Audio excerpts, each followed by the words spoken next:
I'm talking about an interesting subject this morning, fanaticism and faithfulness. It's like, isn't it an odd title for... But it's really a cool talk. It really is cool. So I'm going to be talking about fanaticism and faithfulness. And there is a really sweet story, which is called a koan, about this monk and his teacher, Chao Chu, and really gives this wonderful depiction of fanaticism and faithfulness. But for those of you that study the Bailey teaching, you're going to recognize in this story also what glamour is, and illusion is, and vanity and ego. So this story is koan, even though it's very ancient and very short, it is so significant. There's so many elements in the teaching that we are supposed to observe in ourselves that I thought you'd really, really like to hear this koan and the whole subject of fanaticism and faithfulness.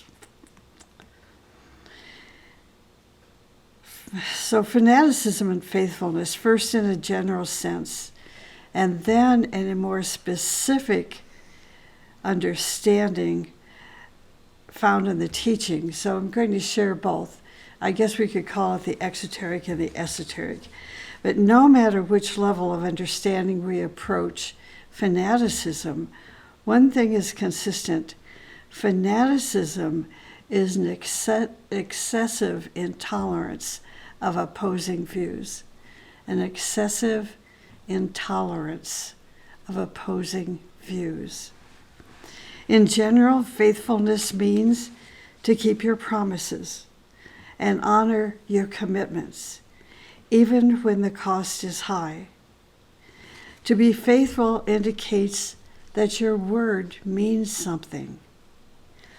If you say it, do it. If you believe in it, be faithful to it. For example, being faithful to your marriage vows, being faithful to the vows you took for your church or your spiritual group membership, being faithful to the vows you took as a godparent, and so forth are examples of faithfulness. Faithfulness to the teaching and being a fanatic about the teaching are two totally different actions. So I'm going to give you an example of fanaticism by this way of a Zen koan. And by the way, the pronunciation of this word is K-O-A-N. There are two different pronunciations. One is koan and the other is koan.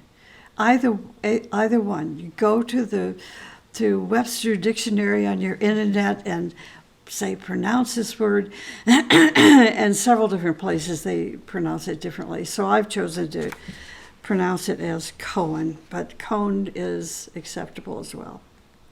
So koans are brief stories used as part of the teaching of ancient Zen masters. The stories are always brief, sometimes little more than a phrase, and never more than a few sentences, but they are always profound. However, their profundity is usually very elusive, and it may take weeks, months, or even years to fully grasp their significance. Classically, they are given to students to meditate upon. The masters then gauge the spiritual attainment of students by the way the students convey their understanding of the koans. So this particular koan is called the Stone Bridge. A monk asked Chao Chu, he said, "For a long time I've heard of the stone bridge of Chao Chu, but now I've come here, I see a simple log bridge." Chao said, "You just see the log bridge, but you don't see the stone bridge." The monk said, "Well, what is the stone bridge?" Chao said, "It lets asses cross. It lets horses cross." Zen masters were often known by the place they came to reside in. This usage is similar to how English aristocrats were known, not by their names, but by the region that they ruled. So in this koan, Chao Chu is the name of the master, but it is also the name of the place where he resided. The stone bridge the monk is talking about was an ancient and famous stone bridge that existed in Chao Chu, the time of the koan, more than 1,000 years ago. So the monk is actually ridiculing the master, saying that he had come to study the Chao Chu. But when he got there, all he found was a very ordinary person, a simple log bridge. Chao Chu's response to the insult is very interesting. He doesn't get angry or upset. He puts himself in the shoes of the monk and merely states the truth of the matter. And the truth of the matter is that the monk can, after all, only speak for himself, as indeed any of us can.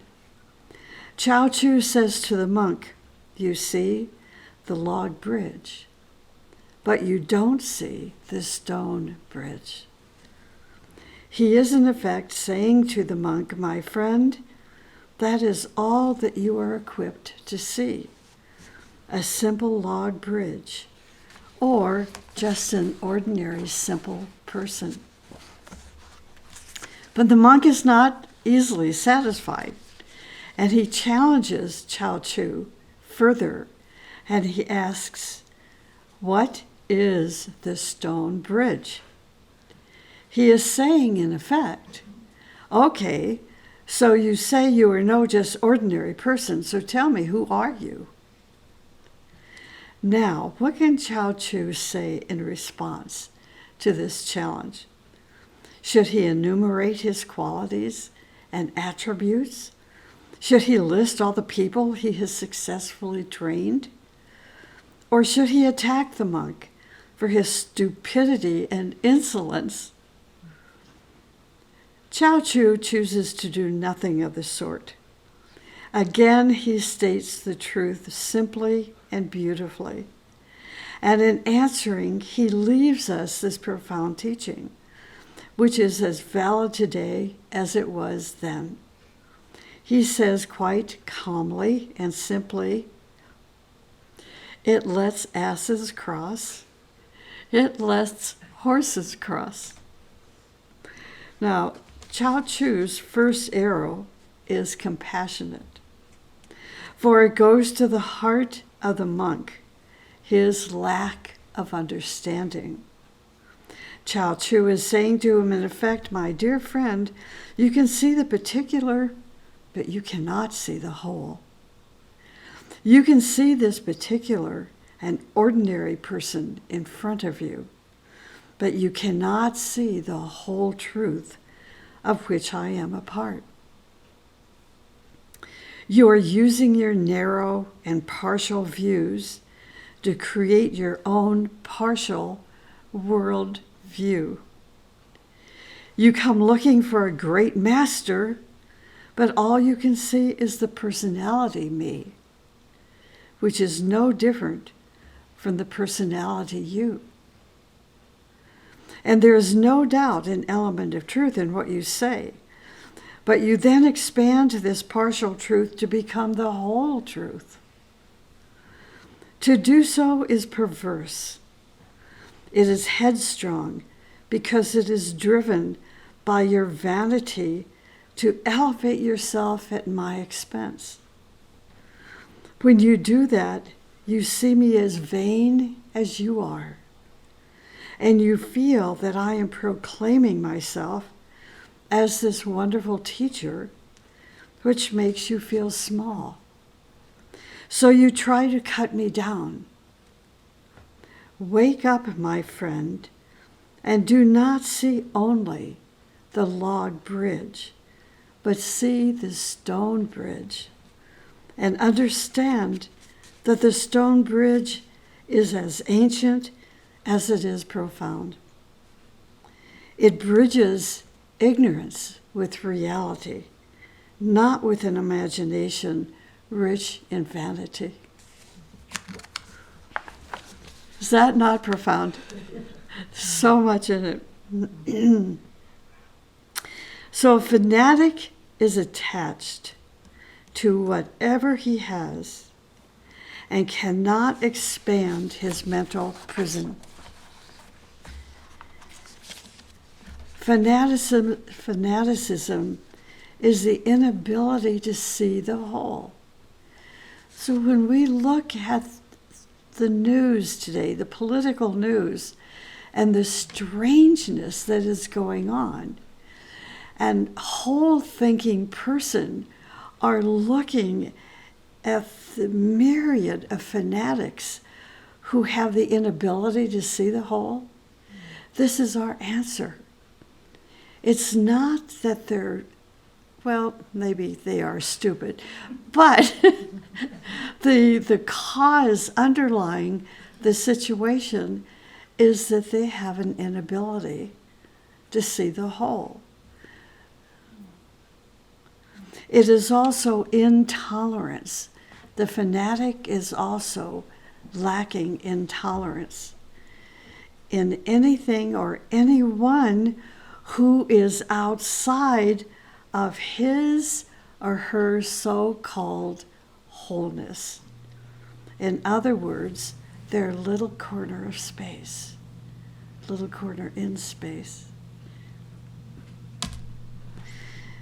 Fanaticism is the imposition of beliefs on others, proclaiming that all else is against the truth. Don't we see this in religion? Even in families. My family is the only family that counts. My country is the only country that counts. All else is lesser. Fanaticism is the imposition of belief on others, proclaiming that all else is against the truth. Fanaticism uses the companions of anger and violence. Think of January 6th. Imposition, treason, slander against others. A fanatic is attached to whatever they have and cannot expand their mental prison. Now, in faithfulness, the person has pure discrimination and does not allow any faulty teaching to enter in. The faithful one are responsible for guarding the many treasures given to the great ones throughout the ages, such as the teaching of Buddha and Jesus, the Vedas, the Puranas, the Upanishads, and the Mahabharata, among others. The teaching has survived until today because the faithful guardians did not mix them with the teachings of those who fell and were far below the consciousness of those who gave us these teachings. What is interesting is that faithfulness looks for the pure teaching. It believes that the teaching can increase and grow through those who have a pure understanding of the teaching. We can see the opposite in the koan. The monk was looking for a master, but when he met the master, all he was able to see was a log bridge due to his small consciousness. A fanatic has a small consciousness, unable to see the whole, or is unable to recognize how truth increases and grows in those who have a pure understanding of the teaching. How then does one recognize new additions to the teaching? And this is very important for us, really, in the esoteric teaching, because we are told the year 2025, a new wave of the teaching will come into existence. So how can we recognize new additions to the teaching? New additions to the teaching will always be in harmony with the teaching given by the great ones, and no contradictions will be found.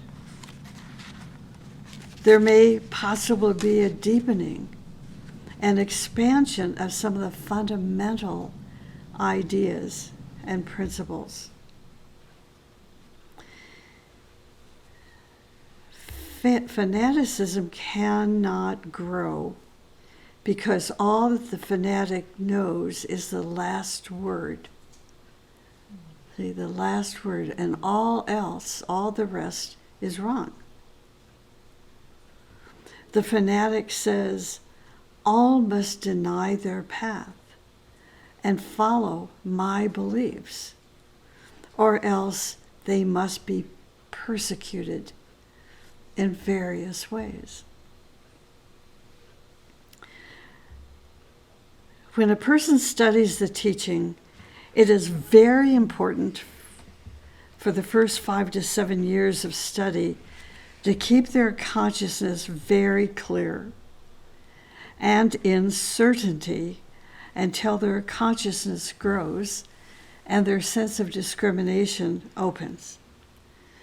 When a teaching of wisdom develops discrimination and intuition, that student must then be allowed to approach other faiths, philosophies, or religions so that they can find the common denominator between them and to try to develop such techniques by which they can translate other faiths in a way that they do not contradict the one they have or had.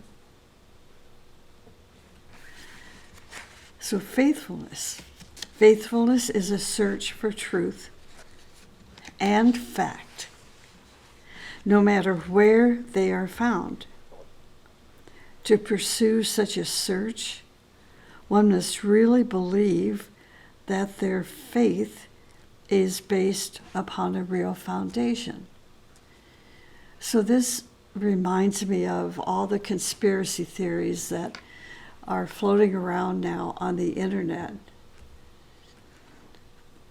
including the fact they say that 9/11 never happened, that that plane didn't fly into the Pentagon. I remember one situation where a friend believed that, and I just so happened to have a friend that was an EMT that was called to the Pentagon and took pictures of the airplane. She was inside that airplane, and she helped many of the officials there that had been in the Pentagon that were in distress. So I took pictures. Fact. See, so when you begin to believe a conspiracy theory, look for the truth and look for the fact. The faithful fanatic. A faithful fanatic is worse than a fanatic. A faithful fanatic tries to create every kind of intellectual game to show that their belief cannot be surpassed. and that it is the only one from beginning to end. Is there any bigger crime than the denial that in the future no one will surpass the level of the person who is the source of a faith? Can we imagine someone saying, "Accept my conclusions and observations as truth forever, and do not try to penetrate deeper or have more inclusive observations on life as a whole"? There should be a measure by which we can discover if a belief is pure or mixed or impure. And there are 4 points to help us with that measure. The first one is that Christ gave one measure when he said, "By their fruits you will know them." By their fruits, by their accomplishments, by their successes, by their failures, by their experiences, as opposed to a person who has no knowledge, no experience, no success, and no failure. Those are the fanatics, the hypocrites, the devoted and faithful fanatic. By their fruits you will know them. That's our first measure. The next one, Lord Buddha advised his disciples to develop detachment. So what does that mean to us? Even though detachment, we understand detachment, but being able to stand back from our belief system, be unattached to it so that we can be humble enough, vulnerable enough to dive into deeper levels of understanding of that belief, that person's religion, that person's philosophy, that person's belief system. Can we be detached enough from our own beliefs of truth and fact to really hear what another person's truth and fact is? So this is why Lord Buddha advised his disciples to develop a detachment. Now, Muhammad taught self-forgetfulness and surrender. So like that monk, he was there to present himself to Chao Chu as more important, as more knowledgeable, as better than, because he lived in this little corner of vanity and self-interest. Self-forgetfulness. This is Muhammad. Taught self-forgetfulness and surrender. Moses, number 4, Moses taught to obey the will of the Most High. Those are the 4 measures we can use to discover if a belief is pure or mixed or impure. Fundamentalism. This might be a surprise to some of you, that fundamentalism is not a faith. Isn't that interesting? Fundamentalism is not a faith. It is a belief based on certain foundations which were laid 2,000 to 7,000 years ago. Tradition, or the writings given long ago, had a different meaning in our current translations. And we erroneously tend to accept our translations as solid truth. Human life is progressive, like it or not. Human life is progressive, and each step of its progress has new needs, new keys to solve problems, new demands, and new aspirations.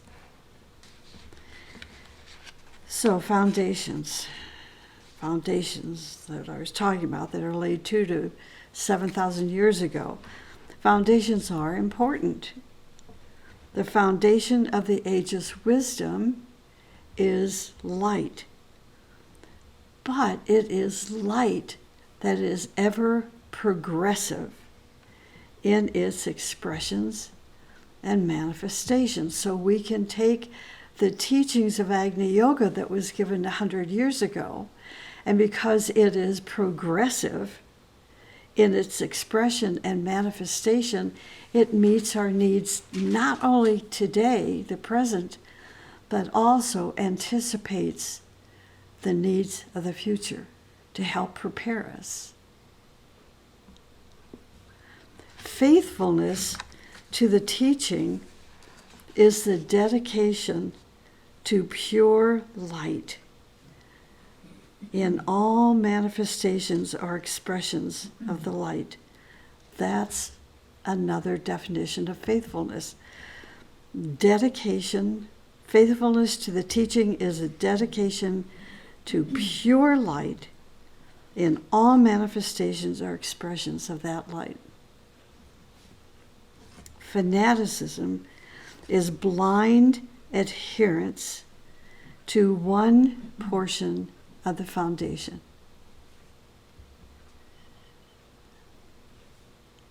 Usually such a portion of the entire foundation is a stone that was deserted by the builders and buried because of its uselessness. And I'm going to close with this couple of things. Fundamentalism or fundamentalists. Fundamentalists fall into fanaticism when they do not stand on the foundation of the entire ever-growing and ever-expanding tower of wisdom. I think in the cases of some people, I think in the teaching that it is easy, even if not recognizable, to fall into fundamentalism because people love the teaching so much. But if we allow ourselves to broaden our consciousness, not to take one book and memorize that whole book and say, this is the only book, this is the most profound, this is the one book I really, really love, but take all of the books, which includes the history of religion, the history of philosophy, the history of, and biographies of the great ones of Buddha and Moses and Zoroaster and Christ and Jesus, and we begin to include the whole foundation of these teachings, we will be ever growing and ever expanding tower of wisdom. So in the path that we focus on here in White Mountain is the path of the ageless wisdom with the focus on Agni Yoga. But there is a broader path than Agni Yoga. Unfortunately, those that are on the broader path have narrowed it, not everybody, but many have narrowed it to be this teacher on this path is the teacher you must follow and not mix. I mean, I have been the victim of this for many, many years. When this group began to translate and publish books in Agni Yoga, they made us take off of the fanatics, the fundamentalists made us take off of our website one of the other teachers. And I did it. Perhaps stupidly I did it, because they were coming after us in the hordes, the armies of attack, saying that we were being unfaithful to the founder of Agni Yoga. And I didn't want that as a reputation. But over the years of growing, I've discovered now, like what it says in this koan, they're in their own little corner of space. They're not standing on the foundation of the ever-growing, ever-expanding Tower of Wisdom. So let us, you on watching the lecture on YouTube and those of us here, let us not fall into being fundamentalists, erroneously thinking because we're in a New Age teaching, so-called New Age, that it's the only way to fly. Centuries from now, if an inclusive generation arises, they are going to try to learn from each tool that we created. They're going to discover and see why we created it, and to see how much more that tool was helpful for our survival and happiness. These all-inclusive generations will determine whether our tools were made for survival or for self-destruction.